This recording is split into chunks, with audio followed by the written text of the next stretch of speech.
and welcome to the Daily Atheist Morning Show. It is Monday, the 23rd of November, 2020. I am your host, the Amazing Super Chris. Thank you for joining me this ungodly hour. I have got my co-hosts, Andy Hall from the Laughing in Disbelief blog over at Pathos and the Laughing in Disbelief channel here on YouTube, and Nokasuchi, the host of the Rage channel here on YouTube. They're both going to be joining me in just a minute, and we're going to talk about cooties and religious people, because we'll be back right after this. Evangelicals, Christians of every denomination, and believers of every faith have never had a greater champion, not even close, in the White House than you have right now. I think you know that. Jeffers? Yes. Prayer? Let's pray together, may we? Yes. Father, I come to you in the name of Jesus. Have you ever asked God for forgiveness? Why do I have to, repent? Why do I have to ask for forgiveness? Skillful and godly wisdom have entered into the heart of our president. You ask a lot of stupid questions. I have never seen a more biblical president than I have seen in Donald Trump. So right now, let every demonic network. You are the enemy of the people. Let it be broken. Let it be torn down in the name of Jesus. Here is the Republican platform. And if you don't support me, you're going to be so goddamn poor. If President Trump is not reelected, Here is the Word of God. there is going to be a backlash against people of faith like we cannot imagine. Where do you stand? I could stand in the middle of Fifth Avenue and shoot somebody, and I wouldn't lose any voters, okay? I watch a man that comes out and fights for righteousness. I'd like to punch him in the face, I'll tell you. The Pope would have only wished and prayed Thank you, sir, for uniting our nation and calling us to prayer. that Donald Trump would have been president. I think the Pope needs to seek Donald Trump's forgiveness. He's a pussy. I think God put him there. Get that son of a bitch off the field. Let the angel of the Lord encamp around about him. God raised up, I believe, Donald Trump. To say no to President Trump would be saying no to God. I don't bring God into that picture. I don't. Romans 13 does give President Trump moral authority to use whatever force necessary, I'm going to bomb the shit out of You him. need to send in 35,000. including assassination. This book right here will tell you how to vote. I'm confident that the Lord is at work here. Grab him by the pussy. He's had a change of heart. Ridiculous bullshit. If you do not write that P.O. box and you do not call that toll-free number, you're going to write your checks to Paula White Ministry. You will never see sustainment in your life, and your dream will die. Trump is a test. Whether you're even saved. They can act differently for different people. Somehow God put him in this position. And everybody said, amen. I am the chosen one. Somebody had to do it. This is a hoax. This is a terrible hoax perpetrated on our country.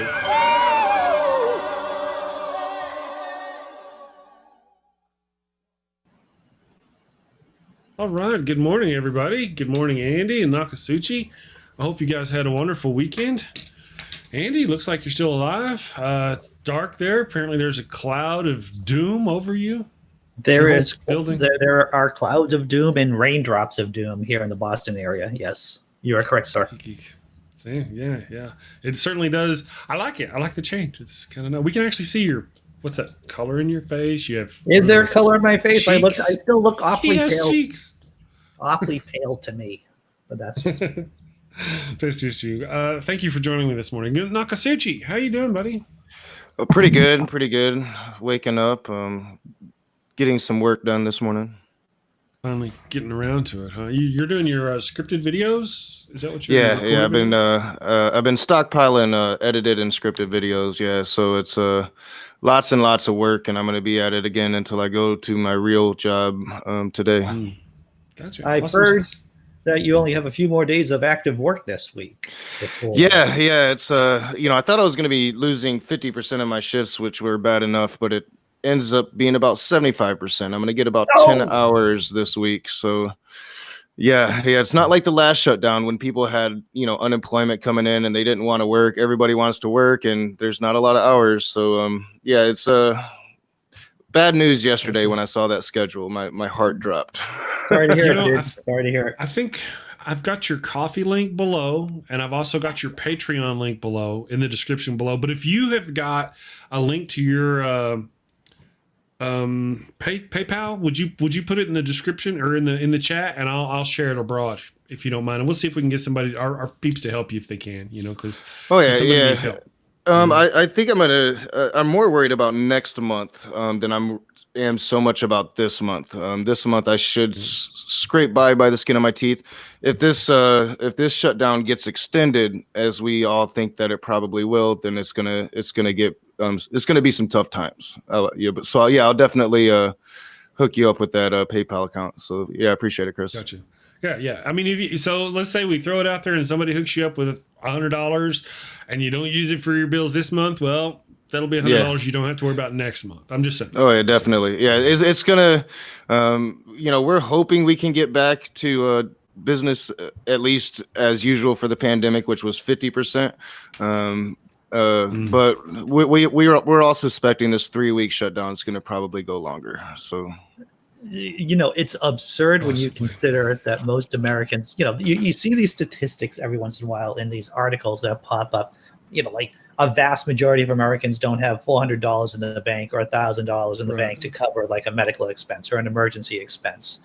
And the idea about having people down to 25% of their hours or even half of their hours when the entire system is built on keeping people in poverty or keeping people in hock, I'm definitely one of those people. I kind of scrape by month to month. There's a lot of us and this virus is probably hitting us the hardest because we were just scraping by and now we're just the smallest amounts of hours is enough to really, really damage you. So, I'm lucky because I do have this YouTube I've spent the last 3 years doing. So I have something at least, but a lot of people are struggling right now. And it's, the government, both, I'm not sure if we're doing politics today, but both sides of the aisle needs to come together and get some stuff done. Yeah.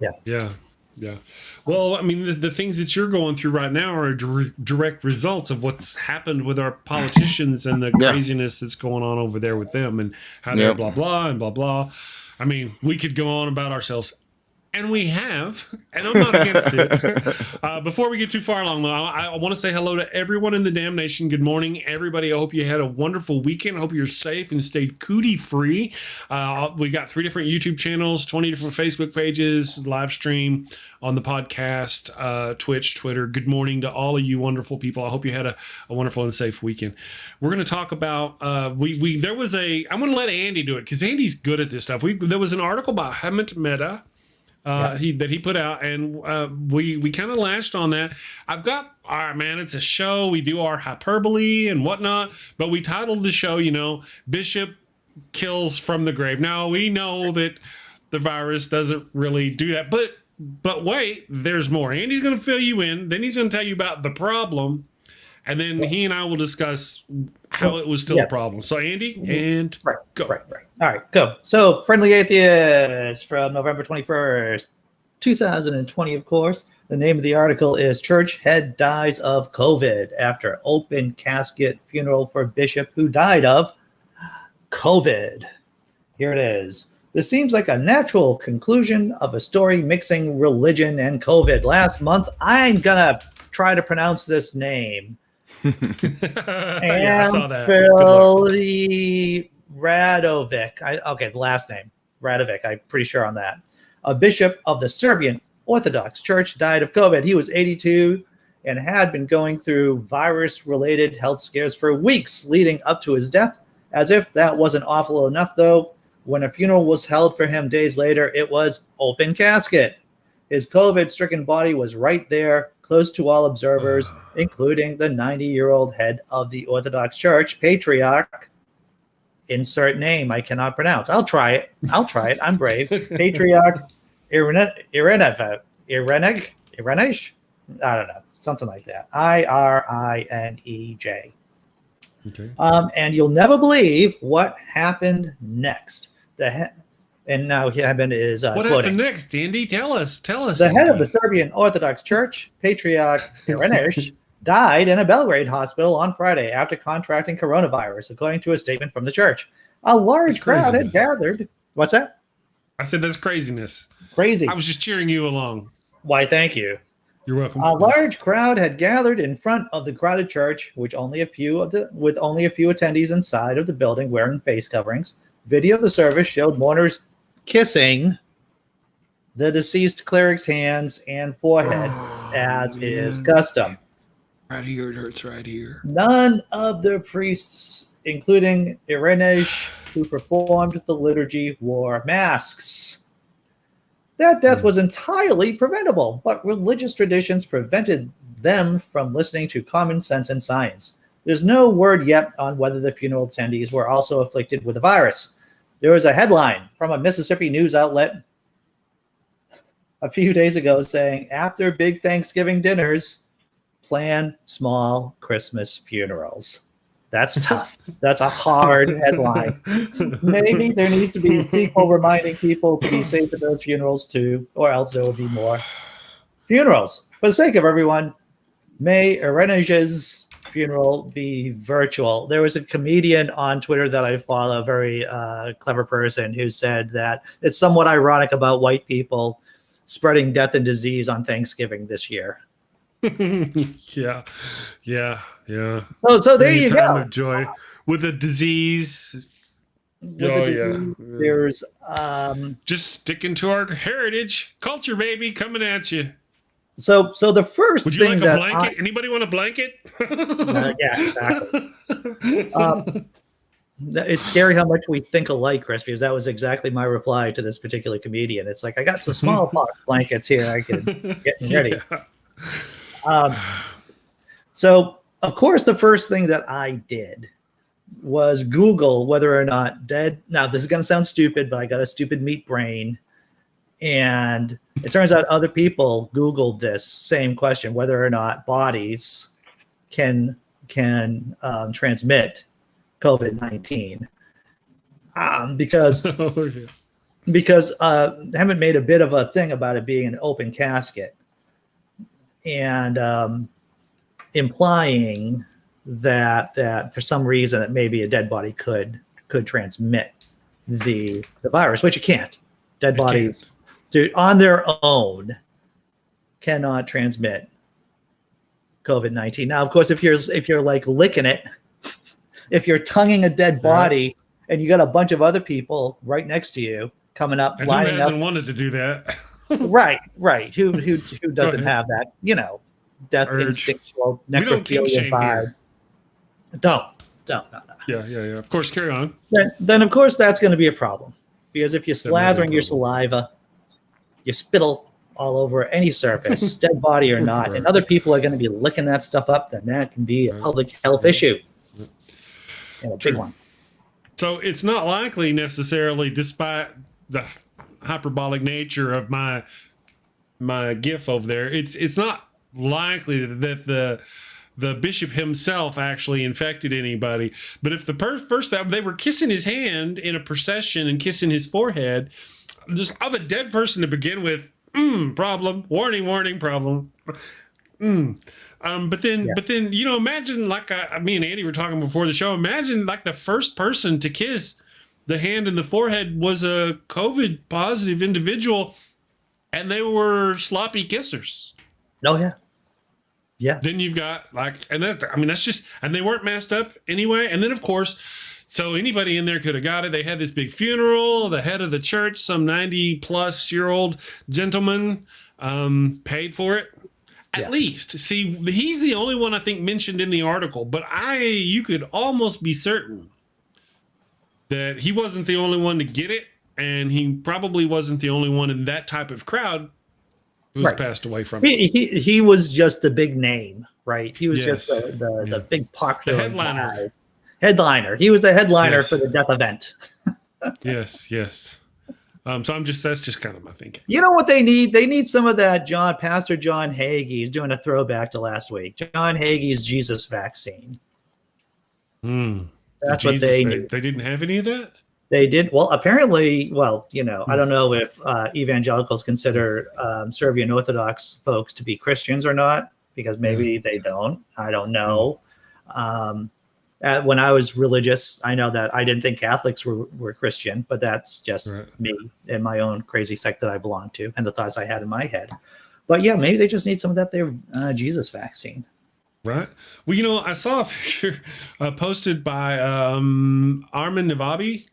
He posted on the internet this morning, and it's a picture of him with 3 nuns. There's these 3 nuns in a white habits. He's like, look who I made friends with. And I'm like, masks. I'm responding, masks. Like, their Jesus vaccine probably didn't help you. And then I hit, is a Facebook post, and I hit enter. And then I happened to notice it was a post of his from 2018. BC, before the cooties. So I was delete like before that. You look stupid, or before people realize they're stupid. One or the other. But yeah, their Jesus vaccine can't protect them. No. And for those who don't know, we did a show about it last week, Sean Alexander. Yes, Hagee apparently is indeed still alive. He did get the cooties. He was in the hospital for 15 days. He comes out of the hospital. He says, I was in the hospital for 15 days.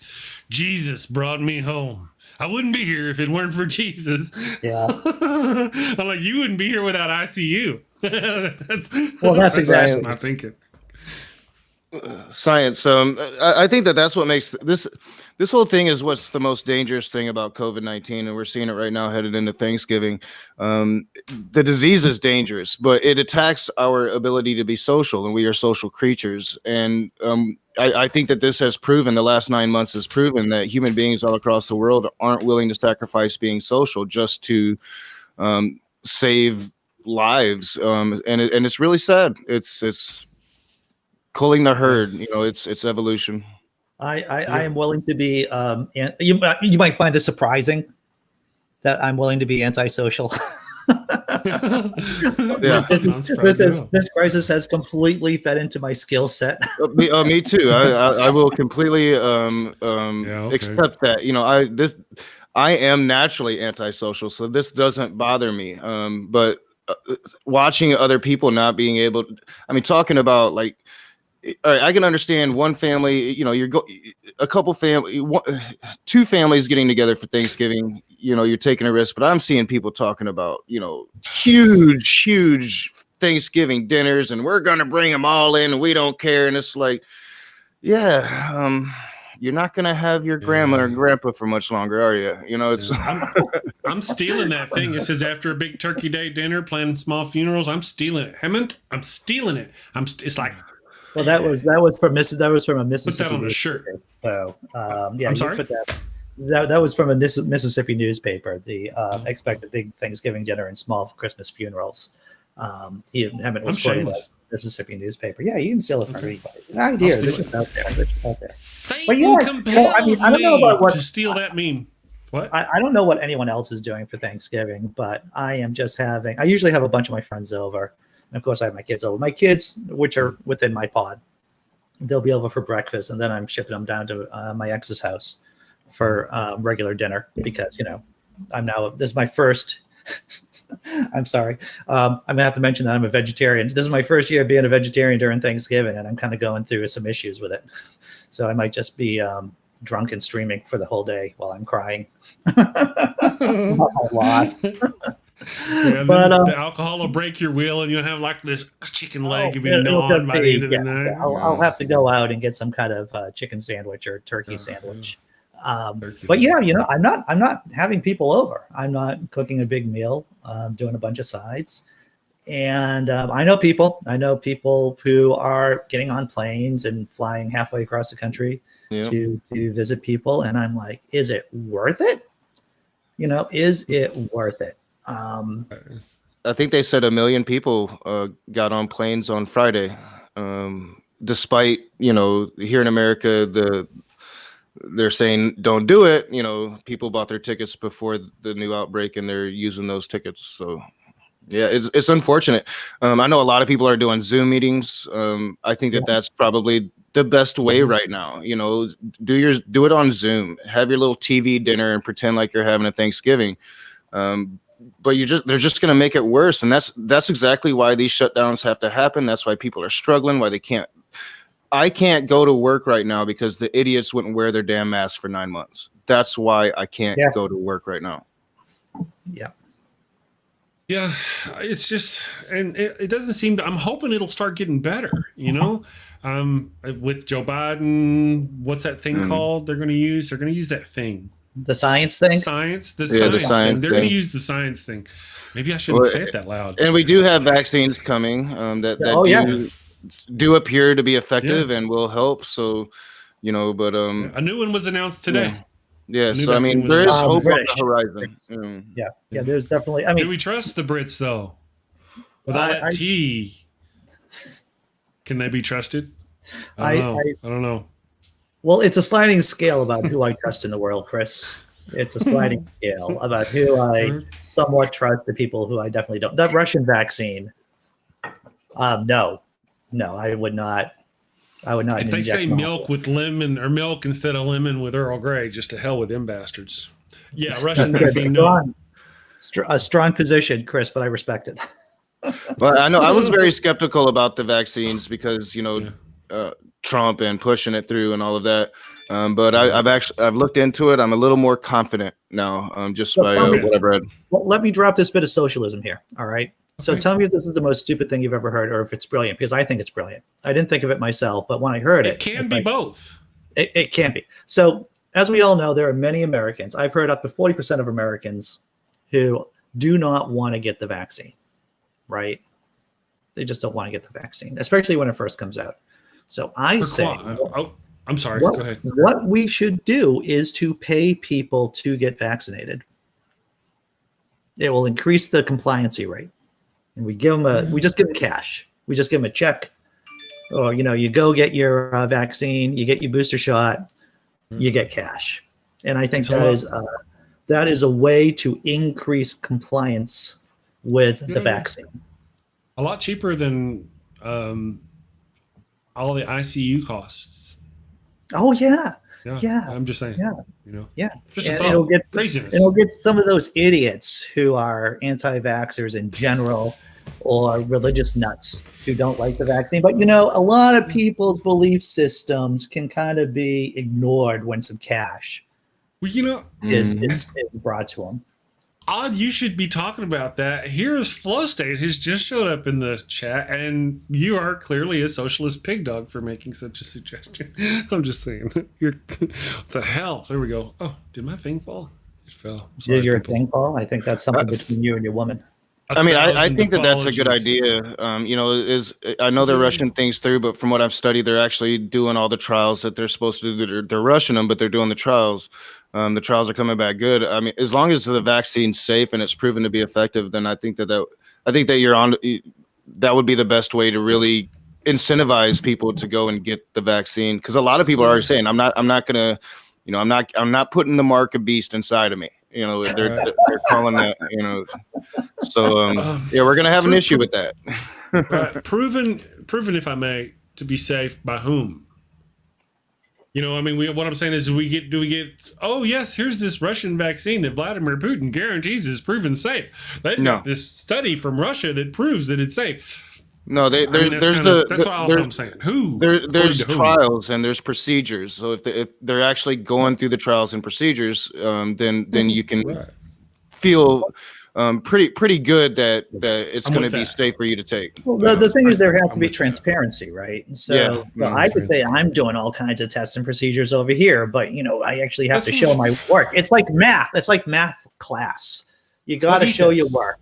You got and that's kind of the question, because I believe it's all FDA approval and whatever regulations we have here in America, but what has Trump done to crush those institutions, and what did he do to push this through faster? What shortcuts did they take? I think that those are the things that we're going to need to know to feel really safe about the vaccines. We're actually you're talking about vaccines from like Pfizer and Moderna. We're talking about the Russian vaccine coming out, Trump coming out, Putin coming out and going, but nobody's going to take that vaccine. Bag. Yeah. I mean, that's kind of the difference is what we're saying. Would we trust Trump? I'm sorry, Trump. I keep saying Putin instead of Trump, or Trump instead of. Anyway, would you trust Putin if he came out and he said, yes, in Vladivostok, we had all these studies. They say they're the perfect studies. You should take the virus. I just don't trust him. That's all. That's why when people said, would you take the antivirus or the vaccine? I always said no to the Russian vaccine, to the Pfizer vaccine or the Moderna vaccine. That's completely different. Come at me with that one, we'll talk. Well, I don't think anybody's taking that Russian vaccine seriously. Nobody's going to be taking that except for the Russians that are forced to. Yeah, exactly. The volunteers who survived. I can't do Russian. Well, you did your best. Whereas moose and squirrel, Moose and squirrel. Yeah, I just can't. Boys, What am I doing looking at me? That's like a throwback to a bygone era. Yeah, well, there's so. But you should pay people. People should get paid for taking the vaccine. And so Chris, ask me the question that every knee-jerk idiot conservative is going to say when you bring up. I know. Let me ask. How are we going to pay for that? There is always money. There is always money. We have like 50 million aircraft carriers. I think we can just sell one. I think we can afford a few shekels to pay people off to get to do something it's going to save money. There's always money. You can just look at all the wars we fight and all the tax cuts we give to the wealthy. There's always money there, and it will actually save us money. It's crazy talk. It is. Oh yeah, there's going to be extra money coming in too if they don't reverse Trump's tax plan, because people that make less than $75,000 a year are going to start paying actual taxes now. So Yeah. That was kind of the funny thing. All these right wing people are mad, thinking Biden is going to hurt them by his less than 40,000 or over 400,000 kind of. But they don't realize what Trump and the conservatives did. The Trump and the conservatives dropped the taxes on the very wealthy, started giving them tax breaks, paying them instead of taxing them, and then started taxing the poor people. We got an increased stepped up tax for every year. You got to make up for it. A lot more poor people than there are rich people. You give the rich people the big chunks, and then you take little nuggets from the poor people, and that adds up to make up for the big chunks you gave the rich people. I just want to shout out to KCA Randy in the chat. Animaniacs reboot is on fire. I've seen 2 episodes. Loving it, what I see so far. Good. And if you haven't seen the Animaniacs, and if you're not a fan, I don't even know how we can be in the same room together. Internet room. E-room. That's right. No, I'm a fan. Yes. I'm a fan. I love the songs where they do all the states. One of my favorite things was like, are you going to... Something about fingering prints, and the guys get fingerprints. Fingering prints. James Hogue makes the adult humor was hilarious. James Hogue in my side chat makes an interesting point. He says, if you were Russian, would you trust an American vaccine? Just saying. That's not a bad point. There is no moral equivalency between the two systems of economics or of government. There's really no I think the point is, though, both countries naturally have demonized the other. So we naturally, especially if you've grown up in our era, Russia's the enemy, and to Russia, America has always been the enemy. So why would they trust a vaccine coming from America? Right. Well, the thing is that you wouldn't trust it in the Russian state because the Russian state has no press freedom. The thing is that Vladimir Putin kills journalists. He just kills journalists. Oh, yeah. They wouldn't get the truth in Russia. Yeah. He kills journalists within his own country, and then he sends out people, the FSB, to kill people in other countries too that don't agree with him. So I think that there's, all things being equal, I think it's in the best interest of someone, let's say, hypothetically living in Russia, to take an American vaccine or a vaccine that went through our vetting process than through a Russian. And the only reason why there would be less likely or wanting to take an American vaccine is because of Russian propaganda. Yeah, I agree. I think we could that could be like a major catastrophe in the future. Is if they end up taking a less safe vaccine because, propaganda and all of that, and they're not allowed even maybe access to. The Russians shouldn't even have nuclear power. Look at what they did to the Ukraine. Unfortunate. To Chernobyl. The idea that they're like cranking out vaccines. No, just no. Yeah, interesting thought experiment because I never really looked at it that way. But good question, James. Yeah. Just got my Well, anti. Yeah, it's perking me up a little bit. I'm like, I'm a little fired up about that actually. Right. But how do you really feel? Well, we've got things. I'm waking there up. Were others, I'm getting there. yeah. We can hear it. We had that bishop die, and then the church leader died. That was one thing. I saw another article where I just didn't happen to save it. It was also another article, I think, on Pathos, where a preacher or a non-COVID believing preacher here in the U.S. died. It just keeps happening. Yeah, that's been happening, unfortunately, a lot. It's really unfortunate that Americans believe that freedom constitutes a lack of empathy for others. Like our freedoms are more important than the health of the others around us, and that's. I mean, we've kind of always known it, but we see it just slapping us in the face right now, and it's kind of sad. It's really sad. You can see how religion, poisons everything in a lot of ways, to politicians. We have a pandemic. Oh, what can make matters worse? Well, I got this little thing in here. It's called religion. And it'll make things a lot worse. Couple that with American style toxic capitalism, my friend, and this is the pie that we have. This is the poo pie that we all get to eat every day. Whenever the outbreak first started happening, at first I didn't know what was going on. I wasn't paying attention. I don't really kind of what's going on. There was this little thing over in China, but then once I kind of realized what was going on, like, man, this is bad. And then we saw how the conservatives were treating it, and I was like, this is going to be financial destitution for millions of Americans. We're going to have a plague in the middle of this capitalist, glorified medical system that we have. All these people are uninsured now. Of course, even now, the conservatives are still trying to take away insurance protections and stuff like that. Right now, they're trying to do that. In the middle of a plague, these people are just vile. Anyway, so I called it. I knew this was going to be, hard on the people. They claim that Biden claimed that if you got the cooties, he wasn't going to charge you, if you could go to the hospital and you wouldn't get billed for it. I don't think that's a big enough step. We need whatever you call it, single payer, stuff like that. We need to move in that direction. And he's vowed he's going to fix Obamacare and put a public option in it. And I think that is a good first step. It's the first step Obama should have taken all those years ago, but we have no chance of that, honestly, without a heavy majority in the Senate, and we're going to be fighting just to have that tiebreaker. So, I mean, I don't see any real healthcare reform coming for a couple of years at least until the next election cycle. So there was a question in the chat about who is paying for the COVID-19 here in the States, about whether or not people are going to have to pay for it. I'm on the CDC site right now, and I'm just going to read what the CDC site says, assuming that the CDC is still a reliable source of information.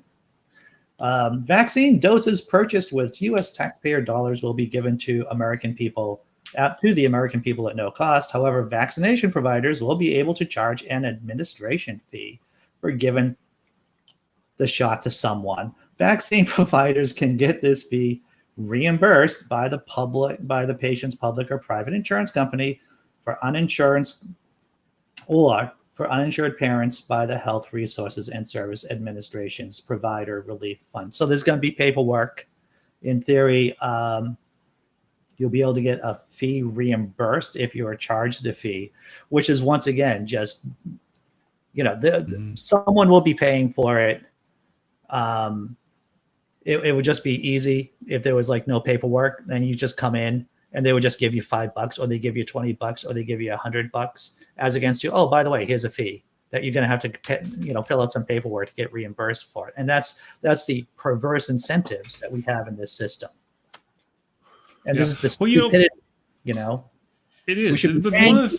We should be paying people to get the vaccine, and we shouldn't be forcing them to get their fees reimbursed. Right. For getting the vaccine. Oh my freaking God, how stupid is that? Ugh. It vexes me, guys. It's America for you. You got to make that profit off of everything. Yeah. Well, that's kind of the deal. We need to, you go to the hospital. That's the point I've been making this whole time. Let's say even they get that $45 fee or service fee or whatever. Let's get rid of that. Say it was free as long as it was the cooties, which is what Biden was saying in his debate with Bernie Sanders, was as long as you got the virus, your trip to the hospital will be free under my administration. And my deal is, all right. So peep this, my homies. You've got this little old lady. She's at home. She's worried because she's got a cough and she's not feeling good, but she can't afford to go to the doctor. But she hears that message. I may have the cooties, so let me go to the hospital and get. Now, suddenly she's at the hospital with something she wouldn't have gone to the hospital with, a cold or the flu.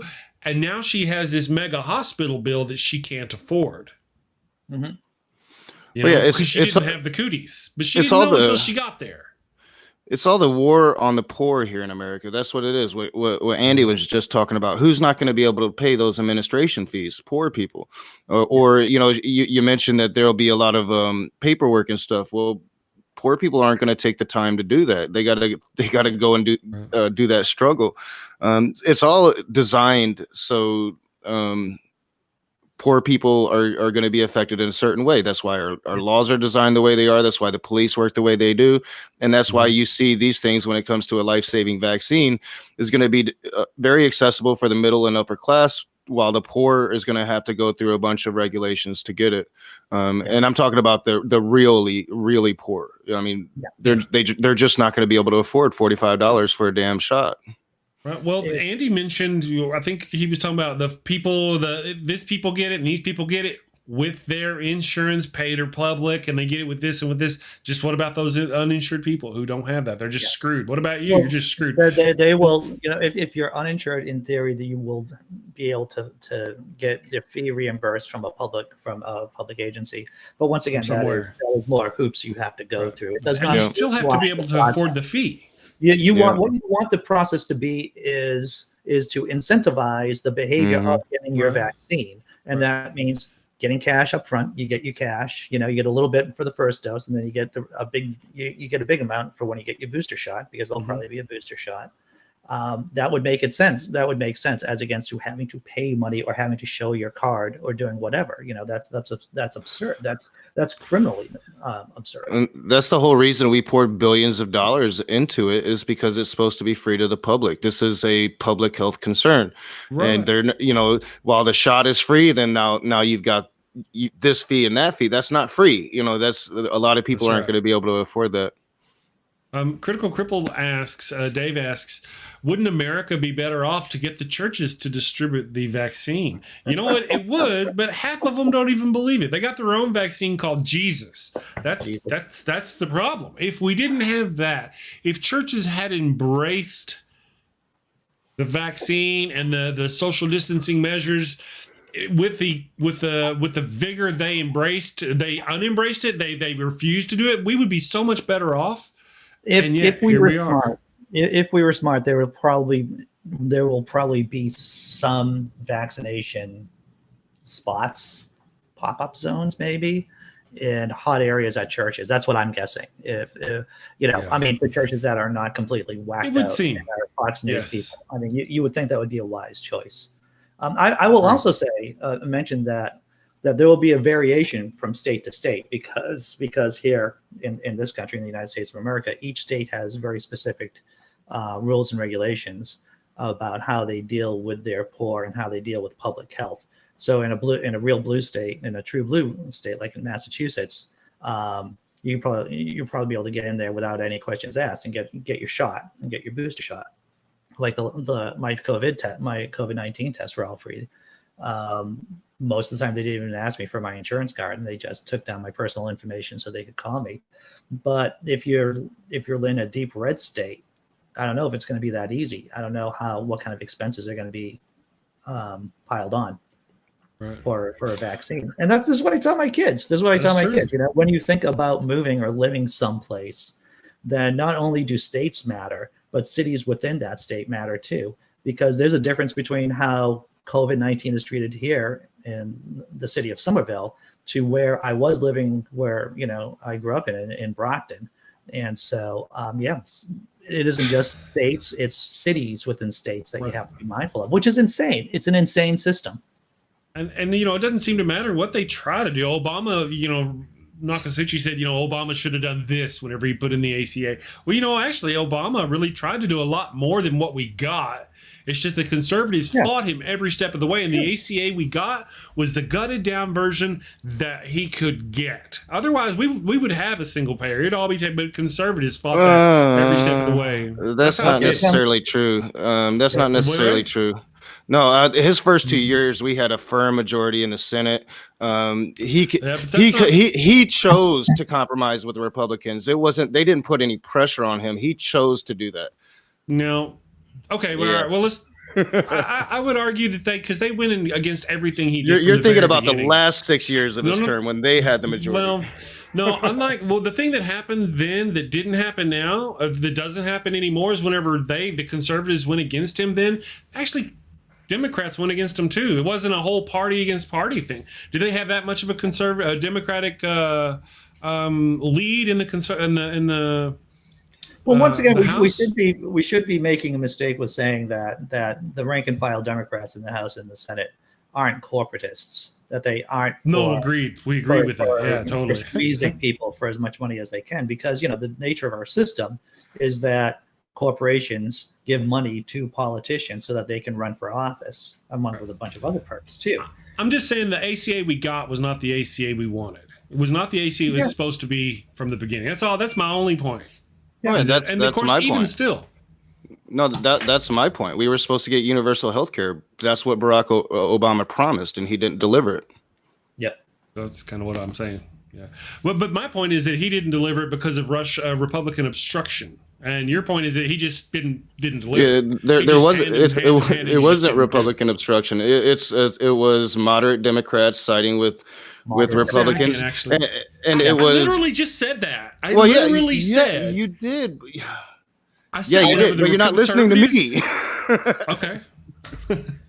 You're calling it Republican obstructionism. I called it compromise, which is what really happened. It didn't. We got a shitty healthcare bill because Obama chose to compromise instead of use the bully pulpit and whip those Democrats. I can't breathe. Whip those Democrats into shape. That's what a president. That's what he promised to do. He did not do it.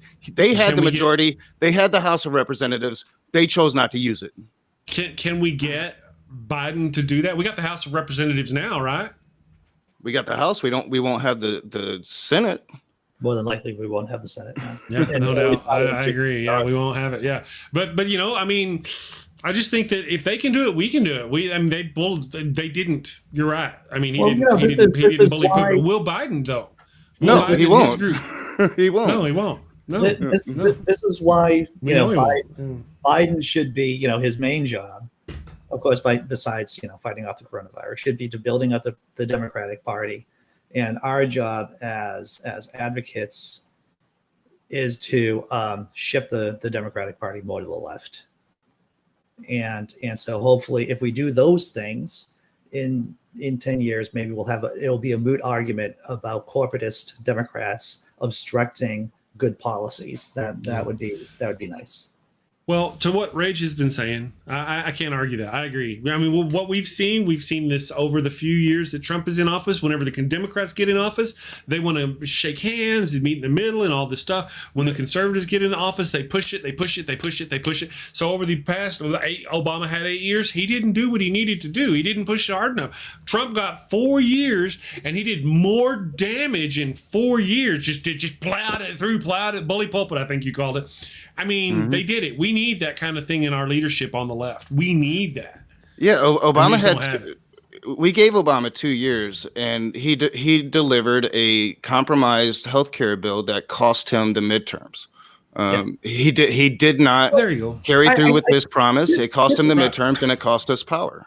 It's an interesting question about, and once again, as we are all skeptics to some extent here on this channel, and that it is trying to determine causality. Most of the time, the people who win the presidency in the midterms, they lose seats in the House and the Senate. So whether or not Obamacare was directly caused, it might have made things worse because of the reaction, of course. Yeah. But it's a tenuous. It's not very prudent to say that the passing of the ACA was the thing that caused the Democrats to lose seats in the House and the Senate. You can yell at me now, Rage. No, I'm not putting it just on the ACA. I think it was a combination of both. Okay, It was and more. It was a bunch of compromise. If you remember, so if I'm remembering correctly, this was the first 2 years was the last 2 years of Boehner. John Boehner was the House the Republicans' leader, and he got a lot of criticisms because he was compromising too much with Obama when it came to the ACA. That led us to getting to Mitch McConnell. And that led to 6 years of absolute obstruction. That falls on that ACA because Boehner compromised with Obama and we got that shitty ACA. And that led us to getting Mitch McConnell, which is was just a disaster for America and continues to be so. So, I mean, that's what I say. Like the ACA, if Obama would have held firm, gave us what he promised, then he would have had that base energized for the midterms, because you also have to remember we were coming off of George Jr., one of the worst presidents in the history of the country. There was a lot of sentiment for Obama to do well. Obama had political capital he didn't use because he wanted to bring unity instead of saying, no, this is what we're doing, and that showed weakness. Well, I just want to say what everyone here is thinking, that I love the ACA, but I hate Obamacare. Yeah. Well, the point. I personally think the ACA was a good first step. If it had that public option, it would have been decent enough. So the point is about going forward. Will Biden do this? Will Biden do that? We've already talked about no, he won't because of this and that and this and that. I didn't mean to get into a whole Obama bad kind of thing. I was trying to talk about what Biden will and can do. And it's like, oh, look, the conservatives don't have the majority. They don't have a super majority. Oh, no. And yet the conservatives get shit done. And yet here we are. We don't have a super majority. Oh, we can't do that because we don't have a super majority. We can't get shit done. They get things done. In your chat, Chris, I'm going to butcher his name. Eurobench asked, what can Biden do without the Senate? And nothing else, executive orders. Trump did it. Trump did it. If we can get both of those Senate seats, then we can tie up the Senate, and then Kamala Harris becomes a tiebreaker, and we get what we want. Well, wrong? Do we need a supermajority? I'm not wrong. I'm not wrong. We don't need 5 or 6 more Senates, Republicans, Democrat seats. We just need an even majority and the balls to use it. And we don't have that. Rage, would you like to go first, sir? You need a good majority to pass serious legislation. What's Trump been doing? Does he have a good majority? What serious legislation has he passed? And what has he done with his pen? And why does he break out that pen so often? Exactly. Why does he need that pen? Now you're why talking. Don't we use that pen? Now you're talking about a dictator. Yeah. Well, that's what it is, and exactly because my response in the chat was that Biden can do executive orders, but once again, relying on executive orders to govern is autocracy, or at least a dangerous step towards autocracy. And we've been going down this path for years, and it's dangerous to tell you the truth to rely on executive orders to save the republic. I mean, constitutionally, the president cannot write law. Every time he does, he is being a dictator. But the thing is that, it's against the law, but as we have seen, it's all about politics, right? So the system is incentivized for the Senate and for the House not to do a whole lot, so that the president gets to carry the burden of legislating as well as executing the orders. It's a mad system, and there are ways to fix it, but it takes political will. This is not a question of what to be done. It is to go out and do it. That's true. It's not a question of wisdom. It's a question of virtue. It is a question of exercising and force. That's what it is. And you cannot discount the Joe Manchins of the Congress because they're Republicans. Well, what my point, maybe I'm not exactly politically up to the top of the thing there. My point kind of is that we need to have the balls to do something. Yeah. They work from a minority, and they boss us around, and they run this freaking country, and they run it into the ground. They do so, and then they actually even get the majority, and they do the thing. We can't do any of those things. Trump. All right. So Trump broke the law whenever he wrote his broke out his pen. How many times has he done it? Why did he do it more than once if it was illegal and didn't count? Do we not follow those laws now? Do we not? When he broke out that pen, did not and changed the laws between us and China, did that not go into effect? I don't care how it feels, how it seems. It doesn't matter. We need them to break out that pen and change gerrymandering laws. We need them to break out that pen and give us ACA. We need to break out that pen and give us good things for our country. The fascist pig dogs have been using that pen for 4 years to destroy our nation. We need to use it back. We need somebody with the balls to use it back. Now let's turn it over to Nokasuchi. And now Nokasuchi understands my thinking, maybe my legalities of it, a little thing. How do you make that happen? Balls. We need balls. We need to be able to run up the score. These people on the right, they win. They use lies. They use hyperbole. We have the truth, which is just as crazy, oddly enough, as their lies, and we don't use it. How many times did Biden go after Trump's children? And talk about their illegal schemes and their inability to hold fundraisers in New York and any of those things, the relationship. How many times did you hear Biden talk about Trump's relationship with China? How many times did you hear Biden talk about Ivanka Trump's getting contracts with China after Trump making deals? How many times did you hear it? None. And we need to do that. We need somebody with balls who's going to fight for our side like they fight. That's what I'm saying. I don't care how we do it. Well, I agree with you on part of it. So the last part, you're talking about taking control of the narrative, and I highly agree with you. Democrats are weak, and they don't take the pin part. They take control of the narrative. But what you're not understanding about executive decisions or executive orders is that because somebody signs a pen to an executive order doesn't mean they're writing law. Obama did it once that I can recall in his presidency, even though he signed many executive orders. And Brian Stevens is exactly right. Trump has outpaced Obama by far. But Obama did it once where he actually changed law, and that was with DACA. And we all applauded it because he had to do it in the moment. But it was unconstitutional, and the Republicans had a good point about that. So that's the difference. Like, you can write executive orders to dictate policy, but that's not writing law. Those are two different things. Constitutionally, I don't care. No, it's a very big deal, though. Policy, I don't care. Well, that's a problem. It's a very big problem if you don't care, because then we are into the realms of dictatorship. My point. If you don't care about a dictator, then that is hypocrisy. We have got to be true to our words and what we stand for. Rach, I just want to ask you a question to clarify your position. Would you agree that there is a positive correlation, right? A one-to-one relationship. You're looking at the graph, right? To the amount of executive orders that a president makes to the undermining of the republic in general, of our system. Say that again. So in other words, the more executive orders a president makes, the greater the sickness of the republic. Oh, yeah, I highly agree. Okay, so there you go. So either way, the more executive orders a person signs, it shows, it is symptomatic of the fact that the legislature is not doing what it's supposed to be doing. I was highly critical of George Bush and his executive orders. I was highly critical of Obama and his executive orders. I've been highly critical of Trump and his executive orders. I will be highly critical of Biden and his executive orders. I am consistent. However,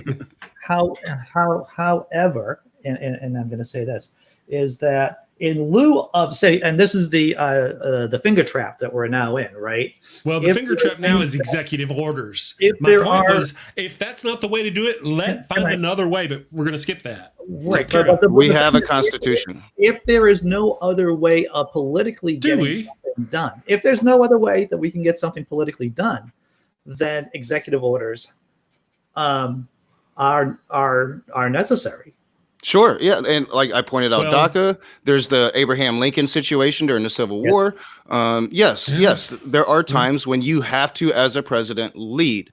That's the slippery slope. But the argument as well is once you accept it, even when it's necessary, then you are on that slippery slope. And America has been on it at least since the Civil War.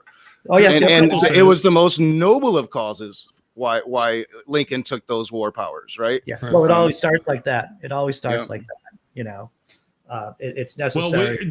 Well, he took those powers. Oddly enough, it didn't turn into a liberal takeover of the country. Well, no, he had happens when integrity and one of the greatest presidents ever.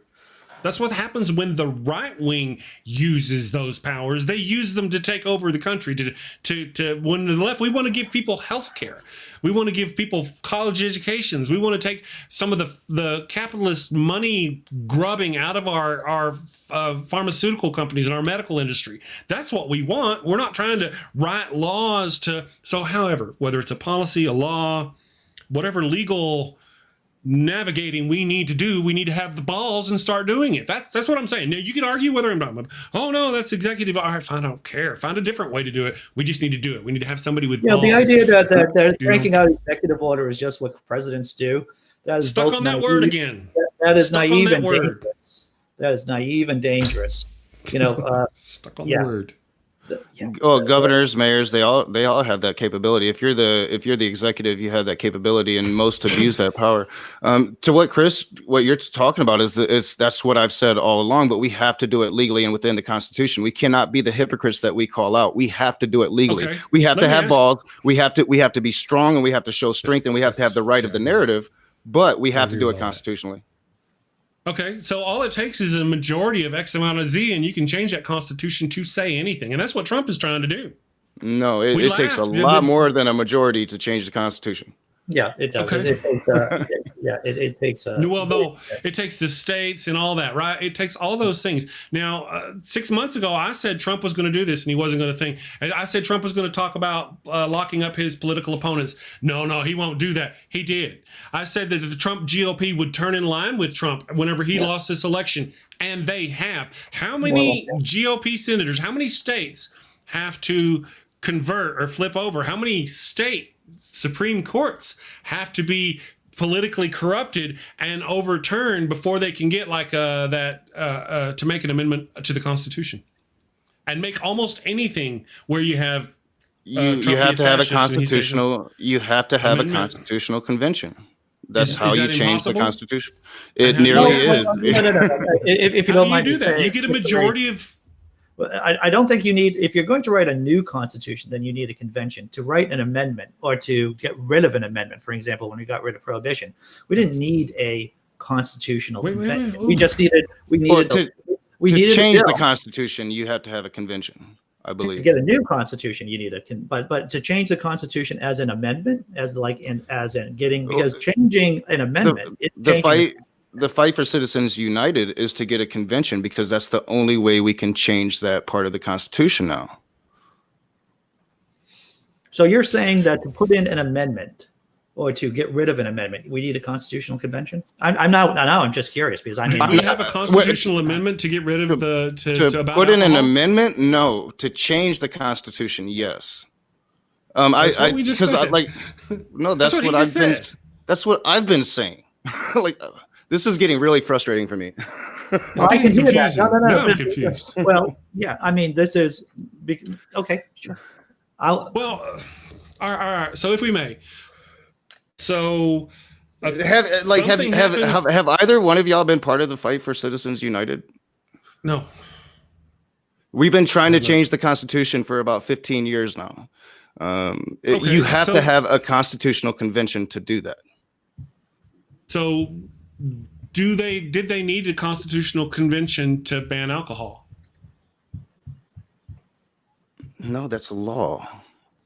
See, and that's why whenever Andy brought it up, I was like, well, why did they need to do a constitutional convention? That's not.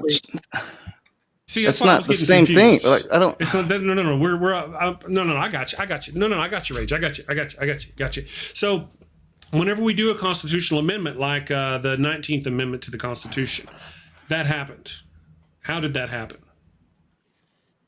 I believe it had to be ratified by a supermajority in the Congress, I believe. Okay, all right. So I'm thinking you needed like 75% support, something like that. Okay, so if we've got conservatives and they get to that point in power, they can do almost anything, could they not? So for citizens, I'm looking at Common Cause right now and commoncause.org, Citizens United, and amending the U.S. Constitution. So so they're talking about adding an amendment on the Constitution that would overturn Citizens United.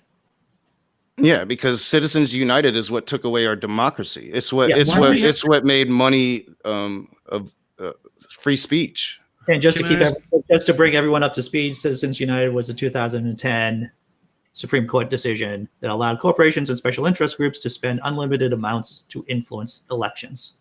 So now we're all up to speed. Okay. So we need a constitutional convention to undo. Yeah, and it's a paradox, because once you open up that constitutional convention, then you open it to the right, who can change who can offer amendments for what they want to change about the Constitution. Yeah, and it gets ugly from there. Yeah, and you don't know which side will win. That's why it's so hard to get it, and it's dangerous. I think it's only happened twice in the history of the country. Right, and see, with that we've had things, and that's kind of where I was going with that. It takes a majority. Whether it takes a majority, you said I said it takes a majority. You said no, it doesn't take a majority. Then I said it doesn't take a simple majority. You said simple majority. I say this majority is different. I'm going to say this with love and compassion, is that to pass, I'm looking at the constitutional amendment process on archives.government, and the authority to amend the Constitution of the United States is derived from Article 5. You basically pass it from either the House or the Senate can propose the amendment. It passes both houses, and then of course it goes to it has to pass with a 2/3 majority in both the House and the Senate, and then it has to go through 2/3 of the state legislatures. Yeah, that's a super majority. And once again, with love and compassion, I say that you are completely spot on with that. However, at no point in time is there a constitutional. Wait. No, the Constitutional Convention is to change the Constitution. Like Citizens United, I don't believe is an amendment to overturn Citizens United. We want to change that. Right. We want to take that out of constitutional law. Right. When I said a simple majority, I meant a simple majority in the Senate. We got to tie them, and then Kamala can. That's when I used the term simple majority. When I was talking about using laws to create getting a majority, I was talking about the same thing you were, where they need to get 75% of the state. That's the majority. We were both. Well, it's like 66%. Something. I mean, 2/3 is it's near an impossible thing near an impossible thing. It's got to be like been done twice now, and we've got a corrupt conservative party and a corrupt things like gerrymandering, and we've just got so much corruption. Again, that's where I started to go back to 6 months ago. People wouldn't have said that Trump was going to do this and Trump was going to do that, and that I was going to call that the GOP would go with him. How many of the GOP have gone with Trump in this craziness, or at least kept silent? All but two. So all but two. Oh no, I agree with all of that. Yeah, no, that's kind of sometimes we argue about the same thing. We're just my thing is when I talk about strength and I talk about Democrats need to take the narrative, that means be stronger with the truth than the Republicans are with their false information. But the one thing we cannot do is become what we despise. We cannot allow Joe Biden to go in there and have the power with his pen, because a moderate like Joe Biden, if he gets the power of the pen, he's going to use it to strengthen the oligarchy, and poor people are just going to suffer more. We need to be consistent, and we need to hold our own to the same standards that we were screaming about Donald Trump. That's all I've been saying this whole hour. I gotta tell you, brother, if the other guy's fighting, if I'm in a knife fight with someone, I'm gonna bring a knife. That's what this right. We're bringing a knife to a gun. When you're talking the narrative, but when you're talking about breaking the Constitution, then why do we even scream about it against Donald? It doesn't. That doesn't mean we go and do the same thing. I would say mean that. And I've been saying this for a while. When I say things like we are living in a system governed by politics, and we are living in a post-law era, then that isn't just about Donald J. Trump. That's about the system as a whole too. Yeah. Yeah. So, and that's dangerous. So the question is, how do we take ourselves back from the precipice? That would be by the prudent use of executive orders. I would say the prudent use of executive orders as we try to build up the Democratic Party and we rebuild the institutions of the Republic, and we primary those freaking centrist moderates. That's what we do for the Democratic Party. But it's about a prudent use of executive orders. Yeah. But So, again, so am I hearing grinding teeth on Rage's point right now? Or you can legally use executive orders to undo most of the travesties that Trump has done. And that wouldn't be writing law. That wouldn't be doing anything that a dictator would do. The moment that Joe Biden starts to write law with his ink pen, then Democrats should be up in arms, just like we are against Donald Trump. If I may, that answer should have been the answer. Right, Chris, let me be quiet. And this actually has information to it. All right, so a convention to propose amendments to the United States Constitution. Now, there are a variety of different ways. So I talked about how the House can propose amendments. The Senate there's 2 or 3 different ways. But there's also, and what you were saying, a convention to propose amendments to the Constitution is also caused, and this is just a shitty Wikipedia article, is called by 2/3 of the state legislature. So if you get 2/3 of the state legislatures, then yes, you can get a convention. Yeah, which is what we've been doing with Citizens United, and the Republicans are doing it for some other reason. I can't remember. So I just want to clarify this. To propose an amendment, you do not have to have a constitutional convention. You can do it through the House and the Senate. However, if you're going to amend the Constitution through the state legislature method, you would be doing a constitutional convention, which is potentially dangerous because there's a lot of things dangerous too. Yeah, that is like a nuclear option, to tell you the truth. Yeah. As I said, the Republicans have like a slew of atrocious things that they're trying to get a convention for. I just want to say how wonderful I am on this show, right? Oh, yeah. Say how wonderful I am. Yeah. Everyone says freaking Andy. Well, part of the deal is that in some points we're trying to say the same thing, but we're not. I mean, I literally said, I don't know about the law. I'm talking about using that pen in this fashion. And then we got locked on that executive. Biden is bad. And then literally you just turned around and said Biden could use that pen and not be breaking the law. I said I didn't know that. And then you literally say Biden should use that pen. I should go clip this show and do the contrary things where I'm like, I say this and then like you argue with me. Don't interrupt me, Andy. Okay. You argue with me, and then later on in the show, you say the same thing I just said. No, I didn't. You were literally talking about writing law. That's right. Oh, fuck me. You literally talked writing law. What I said was, I said, you're right. I don't know about that. What I'm saying is that something has been done and we need to do something. It doesn't matter how we get it done to undo it. That's what I said. Exactly. And I've even lamented, wait. I've even lamented that we keep going back to that writing the law. And now you're busting my balls for what you said. And then we go back. Then we go back to it, and you're saying that it's okay to use the pen. I said at the time I didn't know the difference. The law. I'm just talking about what Trump has done and what Biden's going to do, and we need to use that pen to do these things. And then you come along and you say, "Well, we can't use that pen. It's fascist. We can't use that pen." And then seconds ago you said Biden can use that pen. Matter of fact, Andy said we should use that pen with moderation and something else. He used another cool word. And then you said no. And then just now you said we're going to have to use that pen to undo Biden. For Biden's going to have to undo that pen without writing law. You said. Just now. I just want to That's thank what you Nock said. for having the for putting up with us and our ignorance. I just want to. If it wasn't for Nock bringing up this whole constitutional amendment thing, they would have been off my radar. And I learned something new today. I feel like I'm at the end of a South Park episode. I learned something new today, and that was due to Nock and the this method of doing a constitutional convention with the states. So that's good. Thank you, Mr. Nock. Yeah. I learned. I know less about it than I thought I did, actually. Yeah. So who's the hypocrite here? I don't know. I don't know what we're talking about. I have no idea. We were saying, what's that? Not or Andy? I don't think anyone here has been a hypocrite. People get, I was working at the Nock. You should appreciate this story. It has to do with being a short order cook. I was a short order cook during college, and I was working with my sister, who's a sociopath. And she was banging the boss and stuff, but that's a whole nother story about my horrible life, my past. And so my sister and I, it was really busy. We had a ton of orders that we were cooking up. There's just two of us on the line. And we were arguing between each other as brother and sister would do. And this assistant manager came in the middle of us, which is a horrible plan, trying to calm us down. I told her to go F herself sideways, basically. And so I had to be talked to. By the manager after the. Am I going to get a talking to? Over. And he told me everyone gets hot sometimes, and that's okay. Right. But you got to be able to manage yourself for all intents and purposes. And it's a story that I still hold close to my heart, to tell you the truth, because everyone gets hot, but you got to yeah.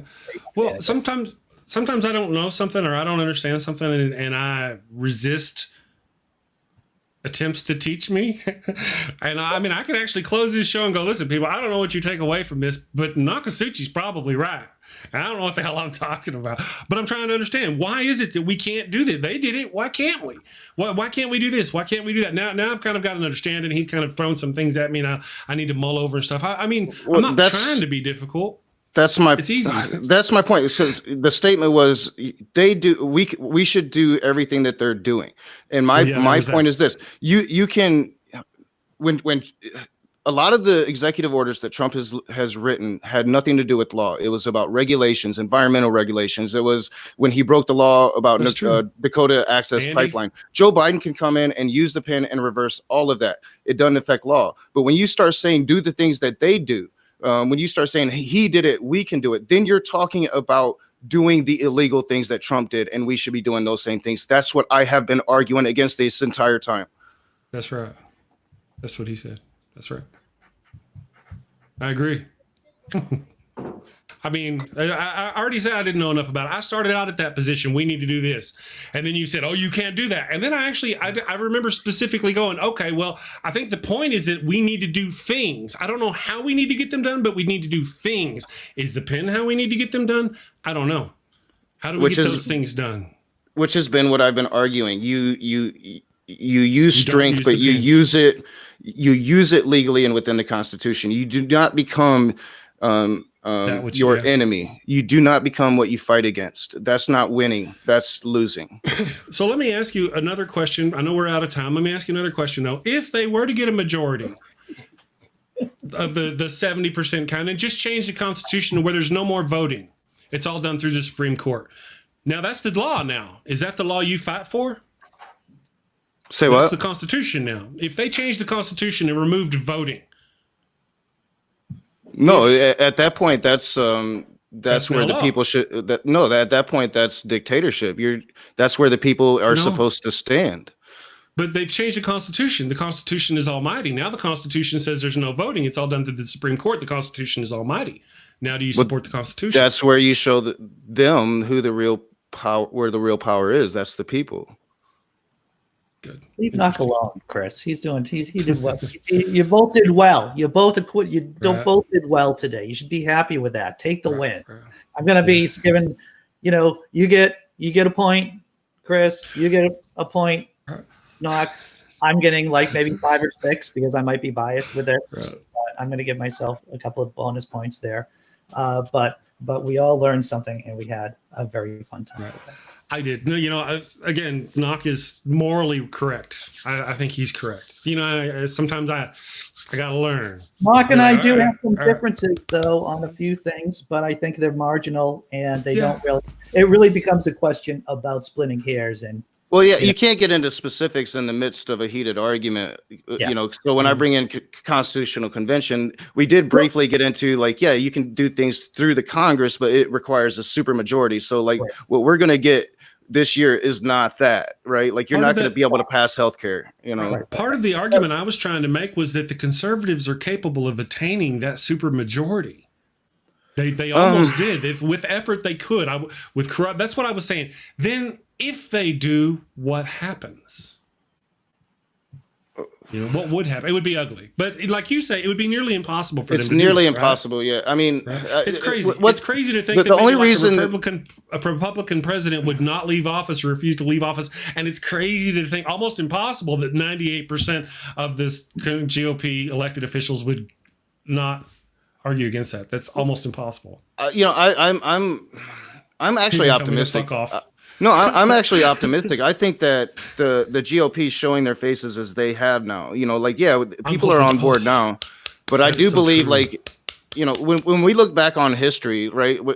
We always look at who's on the right side, and the GOP is definitely on the wrong side of history here. So I think that it's not going to take too long for there to be a definitive swing away from that. At least that's what my optimism tells me. I would, if I was going to say a last word on this, is that there have been many times in history. This would be my last word, by the way. Hint. That yes, we do look back and say that there are definitely some people, some groups on the right side of history. However, those people have lost many times to the people on the wrong side of history and those dark ages, whatever, however you want to qualify it. And though even on the long term, justice does seem to play out, that could just be a bias because we're at this particular point in time. That's what I'm going to say. And that's my last thought.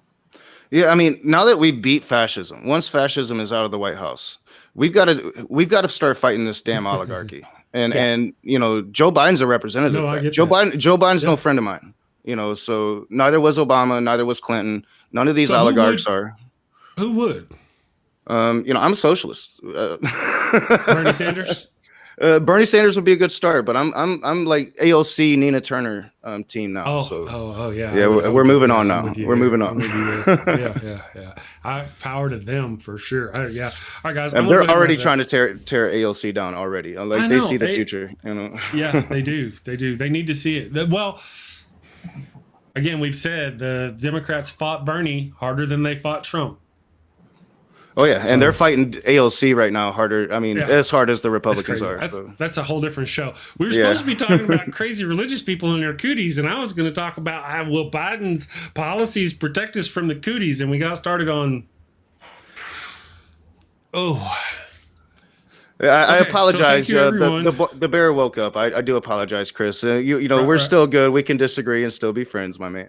Oh, absolutely. Well, no, we did. The only thing. I don't think we really disagree on as much. Ignorance. Yeah. Well, we don't disagree on much yet. So because I just don't know. There's sometimes I don't know, and I agree. Anyway, thank you, Andy, Mr. Quiet over there. Thank you, Nokasuchi, for joining me. Thank you to everybody in the damn show chat for watching. We really appreciate it. I hope you guys have a great week. I hope you had a wonderful weekend. We will see you tomorrow. I'm going to run the commercial from the people, and y'all have a great day. Take care. Evangelicals, Christians of every denomination, and believers of every faith have never had a greater champion, not even close, in the White House than you have right now. I think you know that. Jeffress? Yes. Prayer? Let's pray together, may we? Yes.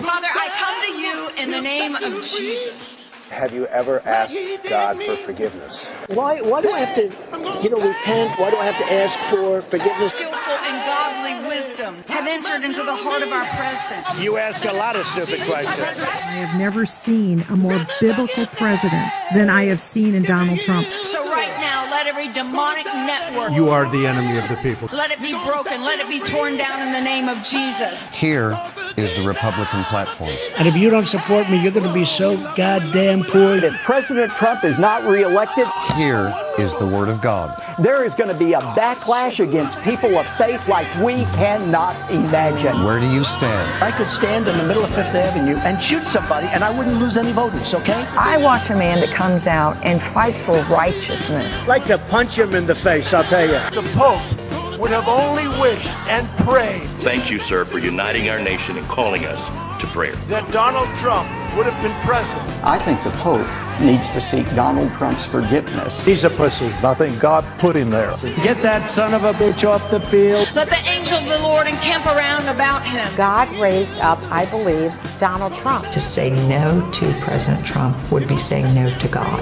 I don't bring God into that picture. I don't. Romans 13 does give President Trump moral authority to use whatever force necessary, I'm going to bomb the shit out of You them. need to send in 35,000. including assassination. This book right here will tell you how to vote. I'm confident that the Lord is at work here. Grab him by the pussy. He's had a change of heart. Ridiculous bullshit. If you do not write that P.O. box and you do not call that toll-free number, you're going to write your checks to Paula White Ministry. You will never see sustainment in your life and your dream will die. Trump is a test. Whether you're even saved, they connect differently for different people. Somehow God put him in this position. And everybody said, amen. I am the chosen one. Somebody had to do it. This is a hoax. This is a terrible hoax perpetrated on our country.